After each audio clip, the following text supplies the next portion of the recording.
Hello friends, नमस्कार। आप सभी को नमस्कार, सभी का वेलकम इस क्लास में।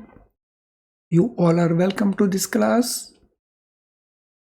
इस सेशन में हम डिस्कस करेंगे डेरिवेटिव्स को, और उस डिस्कशन से पहले लाइव क्लास में जितने स्टूडेंट्स ऑलरेडी ज्वाइन कर चुके हैं वो क्विकली कंफर्म कर देंगे।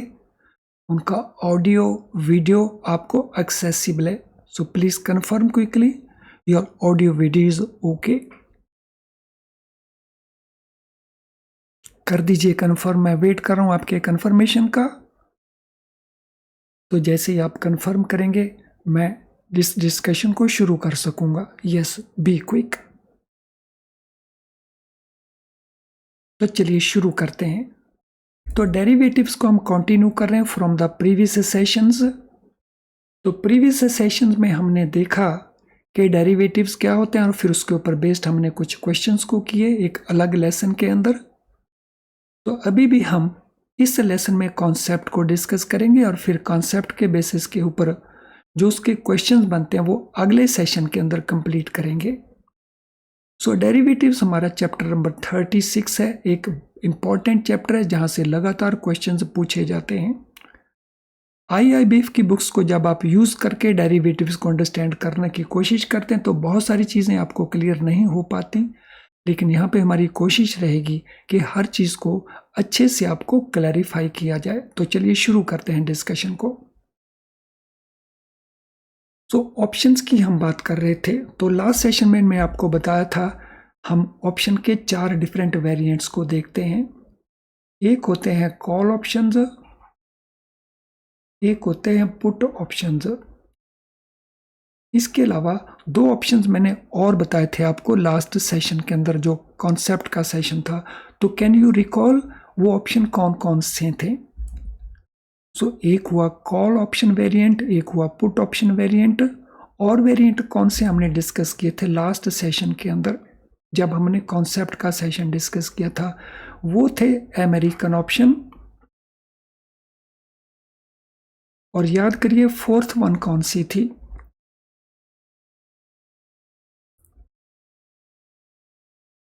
अमेरिकन ऑप्शन के अलावा हमारी फोर्थ थी यूरोपियन ऑप्शन। कॉल ऑप्शन को हम कॉन्सेप्ट के तौर के ऊपर ऑलरेडी डिस्कस कर चुके हैं लास्ट कॉन्सेप्ट सेशन के अंदर। अब इसमें हम बात करेंगे पुट ऑप्शंस की। पुट ऑप्शंस कौन होती हैं? पुट ऑप्शंस हम किन को कहते हैं? तो ये कौन सी ऑप्शंस हैं? Put options means it is a contract. ये एक कॉन्ट्रैक्ट है, और इस कॉन्ट्रैक्ट के अंदर जो होल्डर है, जो बायर है, उसको क्या मिलता है? उसको मिलता है राइट। राइट किस चीज का मिलता है? राइट उसको मिलता है सेल करने का। कॉल ऑप्शन के अंदर उसको राइट मिला था बाय करने का, और यहां पे राइट उसको मिलेगा सेल करने का। किस चीज को सेल करने का? Specified quantity of underlying asset. Let us से हम एग्जांपल ले लेते हैं 100 शेयर्स से ऑफ रिलायंस इंडस्ट्रीज, और ये शेयर वो किस प्राइस के ऊपर परचेज कर सकता है? At strike price. Strike price किस डेट की प्राइस होगी? आज की डेट की प्राइस नहीं होगी, स्ट्राइक प्राइस होगी फ्यूचर की डेट की प्राइस। और ये इस एक्सरसाइज इस ऑप्शन को यूज कब किया जा सकता है? On or before expiry date. यानी जो बायर है ऑप्शन का वो सेल कर सकता है for example 100 share of Reliance industry at the strike price on or before expiry date. और इस केस के अंदर सेलर का ऑब्लिगेशन क्या होगा? सेलर का ऑब्लिगेशन होगा that he has the obligation to buy the underlying asset. तो उस दिन अगर शेयर की प्राइस स्ट्राइक प्राइस से ज्यादा है, तो स्ट्राइक प्राइस से कम है तो भी उसको स्ट्राइक प्राइस के ऊपर उसको परचेज करना पड़ेगा। तो लेट अस से इसकी जो स्ट्राइक प्राइस है सो कॉन्ट्रैक्ट के अंदर दी गई प्राइस लेट अस से वो 2500 है, और उस दिन की जो करंट प्राइस है शेयर की, स्पॉट प्राइस, लेट अस से वो 2800 है। तो सेलर को, जो ऑप्शन सेलर है, उसको ये से परचेज करना होगा अंडरलाइंग एसेट को। तो पुट ऑप्शन में राइट किसके पास अवेलेबल रहता है? राइट अवेलेबल रहता है बायर के पास टू सेल, और सेलर के पास ऑब्लिगेशन होती है टू बाय, यानी इसमें उल्टा हो गया। कॉल ऑप्शन में हमने क्या देखा था? कॉल के अंदर हमने देखा था सो बायर के पास बाय करने का राइट है और सेलर के पास सेल करने की ऑब्लिगेशन है। तो इसके पास राइट अवेलेबल है, इसके पास ऑब्लिगेशन है। लेकिन अगर ये पुट ऑप्शन है तो पुट के अंदर जो बायर है उसके पास सेल करने का राइट है, और जो सेलर है उसके पास बाय करने का ऑब्लिगेशन है। तो यहां पे ये उल्टा हो गया। तो इतने से पार्ट को याद रख लीजिए तो आपकी छोटे छोटे कई इश्यूज ऑटोमेटिकली क्लियर हो जाएंगे। तो यहां पे हम एग्जाम्पल ले लेते हैं। An investor buys one European option on Reliance at strike price of ₹2300। तो स्ट्राइक प्राइस कितनी है? 2300 की है। तो स्ट्राइक प्राइस हम कहते हैं उस प्राइस को जो कॉन्ट्रैक्ट प्राइस है। और प्रीमियम उसने कितना पे किया? प्रीमियम उसने पे किया 125 का, यानी उसकी जो टोटल कॉस्ट बनी वो बनी 2425 की। If market price of reliance on day of expiry is less than 2300, अगर मार्केट प्राइस यानी स्पॉट प्राइस या मार्केट प्राइस अगर वो लेस देन 2300 है, लेट अस से वो है 1800, तो उस केस में बायर क्या करेगा? बायर सेल कर देगा एट ऑप्शन प्राइस ऑफ 2300।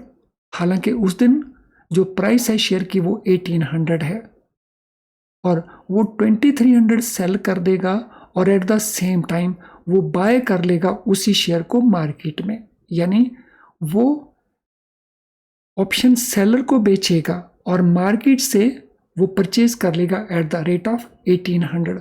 और उस प्रोसेस में जो गैप है वो गैप कितना बनता है? सो गैप बनता है हमारा 500 का। लेकिन उसको जो प्रॉफिट होता है वो 500 का नहीं होगा, प्रॉफिट उसको होगा प्रीमियम की कॉस्ट को माइनस करके, यानी 375 रुपीज उसको पर शेयर प्रॉफिट हो जाएगा। तो अगर वो सिंपली क्या करता है, उस ऑप्शन को यूज कर लेता है। लेकिन अगर हम इसके उल्ट दूसरी एग्जांपल देखें, अगर उस दिन जो शेयर है उसकी प्राइस 2800 है मार्केट प्राइस इंस्टेड ऑफ 1800, तो उस केस में जो ऑप्शन बायर है उस ऑप्शन को यूज नहीं करेगा, क्योंकि अगर वो उस ऑप्शन को यूज करता है तो उसको क्या करना होगा? वो 2300 में सेल करेगा शेयर को और 2800 में मार्केट से परचेज करेगा, यानी 500 का एक लॉस और 12500 एक लॉस जो प्रीमियम की कॉस्ट पे कर चुका है, तो हेंस वो उसको परचेज नहीं करेगा। यानी पुट ऑप्शन वो कब यूज करेगा? तो इसका फंडा नोट कर लेते हैं हम। पुट ऑप्शन वो किस चीज में, किस केस में यूज करेगा? So put option will be used only when strike price is more than current price of the share on that day. So अगर strike price हमारी 2300 है,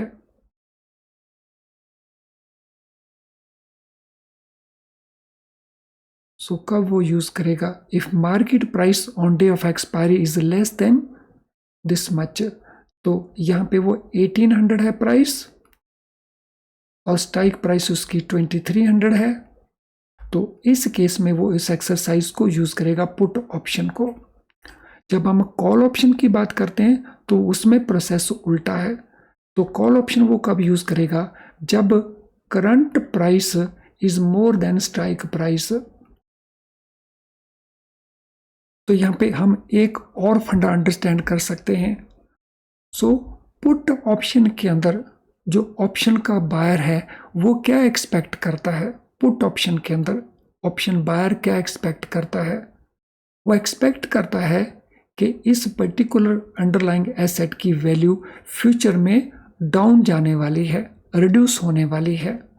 और जो ऑप्शन सेलर्स हैं वो क्या एक्सपेक्ट करते हैं, वो एक्सपेक्ट करते हैं कि इस पर्टिकुलर अंडरलाइंग एसेट की वैल्यू फ्यूचर में इंक्रीज करने वाली है। तो इसलिए वो रिस्क वो ले लेते हैं और उस रिस्क के लिए वो प्रीमियम चार्ज करते हैं। तो आई होप पुट ऑप्शन क्या होते हैं, तो ये फंडा आपको एकदम क्लियर हो गया होगा। अब ओपन इंटरेस्ट एक टर्म आती है ऑप्शंस के दौरान। There is a term called open interest.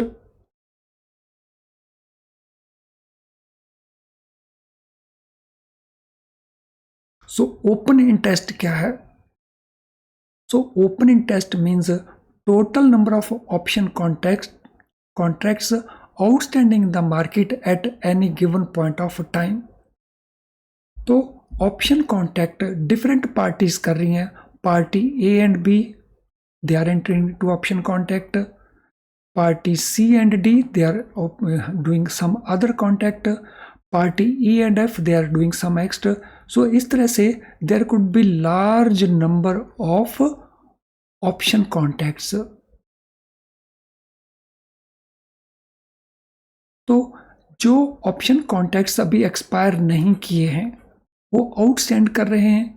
तो जब आउटस्टैंडिंग ऑप्शन कॉन्ट्रैक्ट्स पूरे मार्केट के अंदर अगर हम उनको टोटल कर लें तो total number of option contracts which are outstanding in the market at any given point of time, तो उनको हम कहते हैं open interest.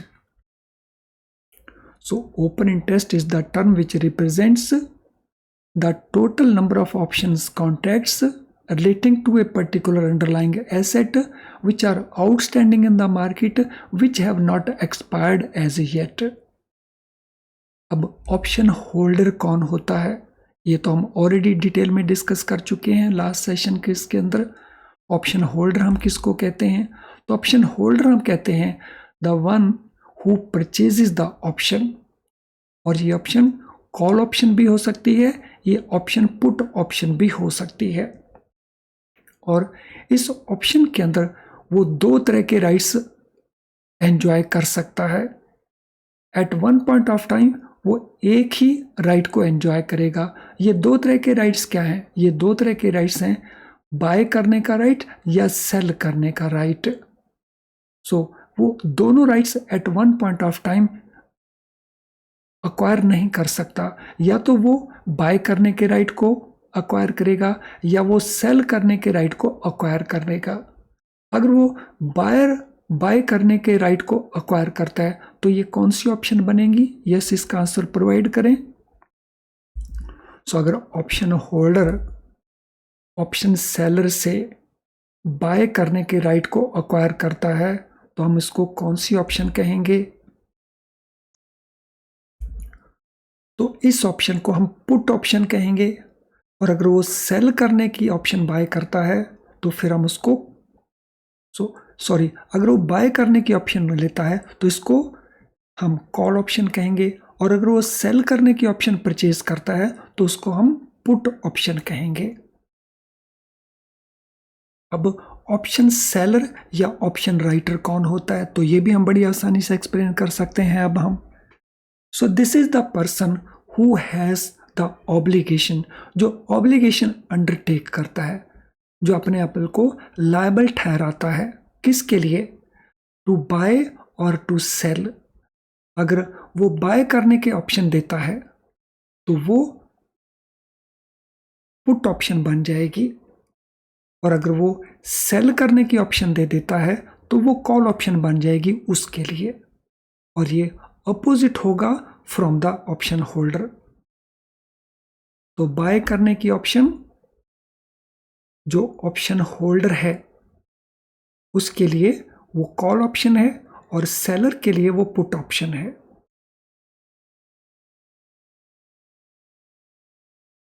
Friends, before we move further, this is important information for you. Free live class, is it enough to pass the exam? No, it is not enough to pass the exam. Exam अगर आपने पास करना है तो आपको full syllabus का preparation करना होगा, तो तभी हम सोच सकते हैं कि हम पास हो जाएंगे। सो फ्री लाइव क्लास को केवल वॉच करके आप पास नहीं हो पाएंगे, बिकॉज इसमें हम पूरे सिलेबस को कवर नहीं कर पाते। लेकिन क्या ये क्लास यूजलेस है? नो, ये क्लास यूजलेस नहीं है, it is very useful class. तो ये आपके स्कोर को इम्प्रूव करती है। तो वो स्टूडेंट जो अपने दम के ऊपर 44 मार्क्स लेते हैं, 45 ले लेते हैं, 48 ले लेते हैं, 49 ले लेते हैं और फिर भी वो फेल हो जाते हैं, तो उन स्टूडेंट्स के लिए जो बेसिकली एफर्ट करना चाहते हैं लेकिन वो पास नहीं हो पाते, तो उनके लिए ये क्लास बहुत बहुत यूजफुल है। फुल सिलेबस को कवर करने के लिए अगर आप IIBF की बुक्स को यूज़ कर रहे हैं तो उसमें 3 प्रकार के इश्यूज आपके सामने आ सकते हैं। तो एक इशू ये है कि जो कुछ आप उसमें रीड करते हैं वो आपको कंसेप्ट को अंडरस्टैंड करने के लिए बार बार रीड करना पड़ता है, और सम टाइम उसके बावजूद भी वो कंसेप्ट क्लियर नहीं हो पाता। सेकंड, उसमें क्या इंपॉर्टेंट है बुक के अंदर, क्या इंपॉर्टेंट नहीं है, बिकॉज बहुत लंबा चौड़ा सिलेबस वहाँ पे अवेलेबल रहता है। सो हंड्रेड्स ऑफ पेजेस बुक एक रहती है, तो उसमें से क्या छोड़ें क्या ना छोड़ें ये आपको नहीं पता चलता। और तीसरा, बुक के अंदर आपको बहुत सारे प्रैक्टिस क्वेश्चंस नहीं मिलते, तो आप प्रैक्टिस करना चाहते हैं कंसेप्ट को क्लियर करने के लिए, लेकिन बुक में आपको बहुत सारे क्वेश्चंस नहीं मिल पाते। तो अगर आप ये 3 सिचुएशंस को फेस कर रहे हैं तो हमारे best quality very low price जो वीडियो लेसन्स हैं ये आपके लिए बहुत यूजफुल प्रूव हो सकते हैं। इन वीडियो लेसन्स में हम चैप्टर वाइज मॉड्यूल वाइज जो कॉन्सेप्ट्स हैं उनको एक्सप्लेन करते हैं, और अगर आप हमारे क्वेश्चन बैंक को भी साथ में यूज़ करते हैं तो फिर आपको बहुत सारे प्रैक्टिस क्वेश्चंस मिल जाते हैं module wise and chapter wise. Exam के पास जाकर के अगर आप प्रीवियस ईयर के क्वेश्चन को यूज़ करते हैं जो हमारी ऐप में अवेलेबल रहते हैं तो फिर आपको बहुत बेनिफिट हो सकता है, और ये सारे का सारा कुछ आपको प्रमोशन एग्ज़ाम के लिए भी मिल जाएगा, आगे जाके CIB करने जा रहे हैं उसके लिए भी मिल जाएगा। और कहाँ पे मिलेगा? हमारी ऐप के अंदर। तो हमारी ऐप में इन फैसिलिटीज़ को आप यूज़ कर सकते हैं। अब अमेरिकन ऑप्शंस या यूरोपियन ऑप्शंस क्या होती हैं, तो इस कॉन्सेप्ट को अंडरस्टैंड करेंगे। तो बेसिक डिस्कशन में आपको बताया गया एक्सपायरेशन डेट से पहले या एक्सपायरेशन डेट को ऑप्शन को यूज किया जा सकता है। एक वर्ड यूज हुआ था ऑन और बिफोर।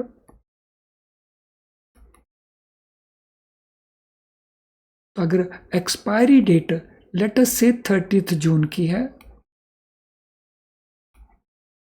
तो ऑप्शन को यूज किया जा सकता है ऑन 30 जून, केवल 30 जून, या कॉन्टेक्ट में ये भी पॉसिबल हो सकता है कि इट कुड बी बिफोर 30 जून। तो दोनों तरह के हमारे पास ऑप्शन अवेलेबल हो सकती हैं, और इसी के साथ रिलेटेड ये हमारा कॉन्सेप्ट है अमेरिकन ऑप्शन का और यूरोपियन ऑप्शन का। तो अमेरिकन ऑप्शन या यूरोपियन ऑप्शन उसको यूज कब किया जाना है उस टाइम के साथ रिलेटेड है। तो पहले हम देखते हैं अमेरिकन ऑप्शन। तो American option is the option which can be used by the buyer on or before the expiry date. इसको ध्यान से नोट कर लेना है। सो एक्सपायरी डेट को या एक्सपायरी डेट से पहले इसको यूज किया जा सकता है, यानी it can be used any time. तो कॉन्ट्रैक्ट की डेट से, परचेज की डेट से लेकर के एक्सपायरी डेट के बीच में अगर ये ऑप्शन बनी लेटर से 30 मई को, तो 30 मई से लेकर 30 जून के बीच में किसी भी दिन इसको यूज किया जा सकता है, तो ये बन जाएगी अमेरिकन ऑप्शन। और अगर इसको यूज हम कर सकते हैं केवल एक्सपायरी डेट को, तो ये बन जाएगी यूरोपियन ऑप्शन। सो अगर 30 मई से लेकर 30 जून के बीच में किसी दिन इसको यूज किया जा सके तो ये अमेरिकन ऑप्शन है, और अगर केवल इसको एक्सपायरी डेट को ही यूज किया जा सके तो ये यूरोपियन ऑप्शन है। और इंडिया के अंदर reserve bank of India direction के मुताबिक हम केवल यूरोपियन ऑप्शंस को यूज करते हैं। So in India only European options can be used. तो आई होप कि अब हम सभी प्रकार की ऑप्शंस को अंडरस्टैंड कर चुके होंगे, चारों वेरिएंट्स को, कॉल ऑप्शन को, पुट ऑप्शन को, अमेरिकन ऑप्शन को और यूरोपियन ऑप्शन को। अब एक बात का और ध्यान रखना है, call option it can be American option also, it can be European option also. Call option को अगर on or before maturity use किया जा सके तो ये अमेरिकन ऑप्शन भी साथ में बन जाएगी। इसी प्रकार से कॉल ऑप्शन को अगर केवल एक्सपायरी डेट को यूज किया जा सके तो फिर ये यूरोपियन ऑप्शन बन जाएगी। तो अमेरिकन ऑप्शन के साथ आप एक वर्ड को यूज कर सकते हो, A for American, A for any time. ये याद रखने के लिए आसान रहेगा आपको। ई फॉर यूरोपियन और ई फॉर एक्सपायरी डेट। तो अगर ये कॉल ऑप्शन है तो ये अमेरिकन भी हो सकती है, यूरोपियन भी हो सकती है। इसी तरह से अगर ये पुट ऑप्शन है तो पुट ऑप्शन भी अमेरिकन हो सकती है, पुट ऑप्शन यूरोपियन ऑप्शन भी हो सकती है। तो यानी ये इस प्रकार से जो क्रॉसिंग है ये पॉसिबल है। अब हम ये समरी को देख लेंगे। ये समरी हमारे काम की हो सकती है। एक तरफ हम ले लेते हैं कॉल ऑप्शंस को, दूसरी तरफ हम ले रहे हैं पुट ऑप्शंस को, और यहाँ पे ऑप्शन बायर या होल्डर उसके पास क्या अवेलेबल है, और यहाँ पे ऑप्शन सेलर या ऑप्शन राइटर तो उसके पास इनमें क्या अवेलेबल है। तो अगर हम लेते हैं कॉल ऑप्शन को तो इसको ध्यान से अंडरस्टैंड कर लेंगे टेबल को। तो कॉल ऑप्शन में जो बायर है, ऑप्शन जो होल्डर है, उसके पास राइट टू बाय अवेलेबल है, और कॉल ऑप्शन में सेलर के पास ऑब्लिगेशन है टू सेल करने की ऑब्लिगेशन। तो एक तरफ राइट है, एक तरफ ऑब्लिगेशन है, एक तरफ बाय, एक तरफ सेल है। अगर ये पुट ऑप्शन है तो पुट ऑप्शन के अंदर बायर के पास सेल करने का राइट अवेलेबल है और सेलर के पास ऑब्लिगेशन बाय करने की है। इस छोटे से टेबल को याद रख लेंगे तो वहां पे पेपर के अंदर क्वेश्चन के आंसर आप काफी क्विकली दे पाएंगे। तो चलिए अब हम अगले पार्ट के ऊपर चलते हैं। तो ये है फॉरेन एक्सचेंज फॉरवर्ड कॉन्ट्रैक्ट्स। सो फॉरेक्स फॉरवर्ड कॉन्ट्रैक्ट्स, तो ये भी डेरिवेटिव इंस्ट्रूमेंट्स हैं।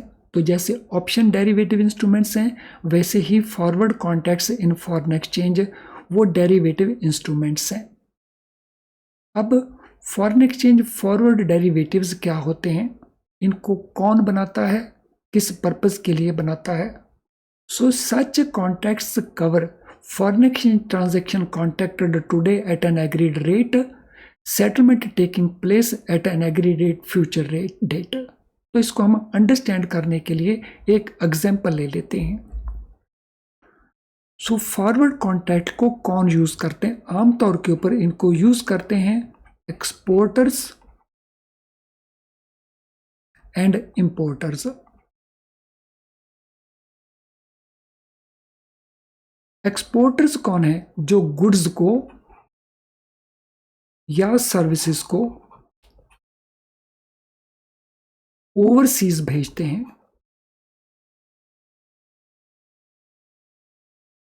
और उसके बदले में उनको क्या मिलता है, तो दे रिसीव फॉरेन एक्सचेंज।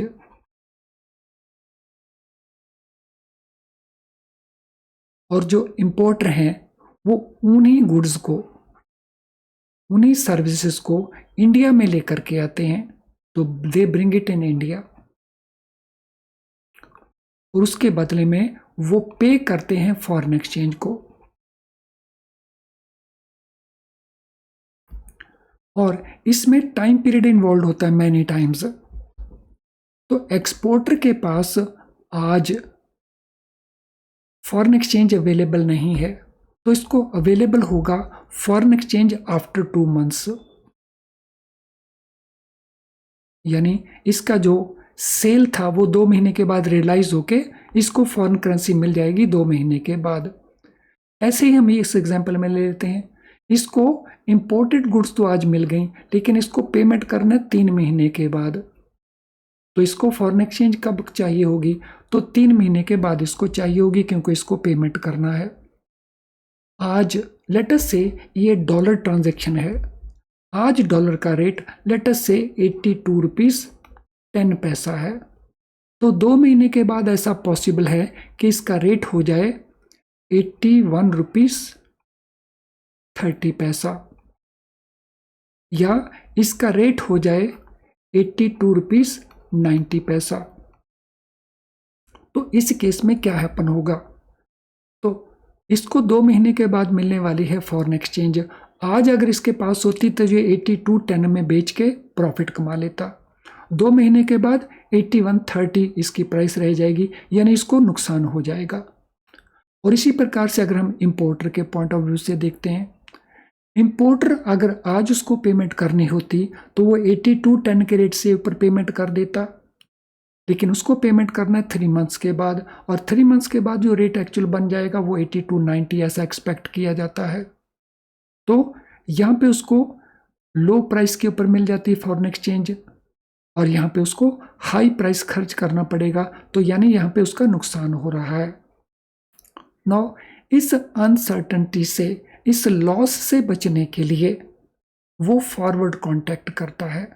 और फॉरवर्ड कॉन्टैक्ट एक्सपोर्टर हो या इंपोर्टर हो, वो किसके साथ करते हैं, तो ये फॉरवर्ड कॉन्टैक्ट वो करते हैं बैंकर के साथ, अपने बैंकर के साथ। तो अब हम इस ट्रांजैक्शन की डेफिनेशन को एक बार फिर से देख लेते हैं। फ्रेंड्स, इन कॉन्सेप्ट्स के साथ जो रिलेटेड आपको क्वेश्चंस मिलेंगे वो आपको एक सेपरेट लेसन में मिल जाएंगे, जो सब्सिक्वेंटली इसको फॉलो करेगा। तो देख लेते हैं फॉरेन एक्सचेंज फॉरवर्ड कॉन्टैक्ट क्या है। So such contact cover a foreign exchange transaction. तो फॉरेन एक्सचेंज ट्रांजैक्शन क्या है, ये जो उसने गुड्स को सेल किया, या ये जो गुड्स उसने बाय की इंपोर्टर ने, contacted today at an agreed rate. तो इस केस में ये क्या करेंगे, फॉरवर्ड कॉन्टैक्ट में एक्सपोर्टर या इंपोर्टर ये अपने बैंक के पास जाएंगे और अपने बैंक के साथ ये एग्रीमेंट कर लेंगे। क्या एग्रीमेंट करेंगे कि 2 महीने के बाद, हम एक्सपोर्टर की एग्जांपल लेते हैं, तो 2 महीने के बाद बैंक इस फॉरेन एक्सचेंज को जो 2 महीने के बाद मिलने वाली है, तो क्या प्राइस देने के लिए तैयार है, उसके ऊपर उनका कॉन्टैक्ट हो जाएगा। तो ये कॉन्टैक्ट प्राइस बन जाएगी कि एग्री रेट बन जाएगा, और ये एग्रीमेंट दोनों पार्टीज के बीच में होना चाहिए, बैंक और एक्सपोर्टर के बीच में। और उसका जो सेटलमेंट है, यानी जो एक्चुअल करेंसी डिलीवर करनी है दोनों ने, तो वो एग्रीड फ्यूचर डेट के ऊपर डिलीवर की जाएंगी। सो एक ऐसा कॉन्ट्रैक्ट जिसमें फॉरेन एक्सचेंज को डिलीवर किया जाना है एग्रीड फ्यूचर डेट के ऊपर, और वो भी एग्रीड रेट के ऊपर, तो उस कॉन्ट्रैक्ट को हम कहते हैं फॉरवर्ड कॉन्ट्रैक्ट्स। तो फॉरवर्ड कॉन्ट्रैक्ट में काफ़ी सारे इश्यूज इन्वॉल्व हैं, और वो हम डिस्कस करेंगे एक नेक्स्ट पार्ट के अंदर। और एक बार फिर से मैं बताना चाहूँगा, इन लेसन से रिलेटेड जो कॉन्सेप्ट लेसन्स हैं, इनसे रिलेटेड क्वेश्चंस आपको इनके फॉलोइंग वीडियोस में आमतौर के ऊपर आपको मिल जाएंगे, तो उनको आपने ज़रूर कर लेना है। आज के सेशन को वाइंड अप करने से पहले, आज के सेशन से रिलेटेड अगर आपका कोई क्वेश्चन है तो इस वीडियो के कमेंट बॉक्स के अंदर आप अपने क्वेश्चन को टाइप कर सकते हो, वहाँ से हम रीड करके वहीं पे सूटेबली आपको आंसर कर देंगे। इसके अलावा अगर आपकी कोई और रिक्वायरमेंट है तो उसके लिए आप हमें इस ईमेल आईडी के ऊपर अपना मेल कर सकते हैं, या हमारी ऐप अगर आपने इंस्टॉल कर रखी है तो उसके मैसेज बॉक्स के अंदर भी आप अपना मैसेज पोस्ट कर सकते हो। आज का सेशन आपको कैसा लगा? अगर सेशन आपको बेनिफिशियल लगा तो मेरी रिक्वेस्ट रहेगी, इसको लाइक करें आज के सेशन को, और इसको शेयर करें अपने फ्रेंड्स के साथ ताकि वो भी इसका बेनिफिट ले सकें। हमारे नोटिफिकेशंस अगर आपको रेगुलरली नहीं मिल रहे हैं तो आप हमारे चैनल को ज़रूर सब्सक्राइब कर लें, और सब्सक्राइब करते समय बेल आइकन को ज़रूर पुश करें ताकि आप किसी भी नोटिफिकेशन को मिस ना करें, आपको सारी नोटिफिकेशंस इमीडिएटली मिल सकें। तो उसके लिए इसको सब्सक्राइब करके बेल आइकन को ज़रूर पुश करें। तो चलिए दोस्तों, हम कंटिन्यू करेंगे इन डिस्कशंस को और लेसन्स के अंदर भी। Thank you.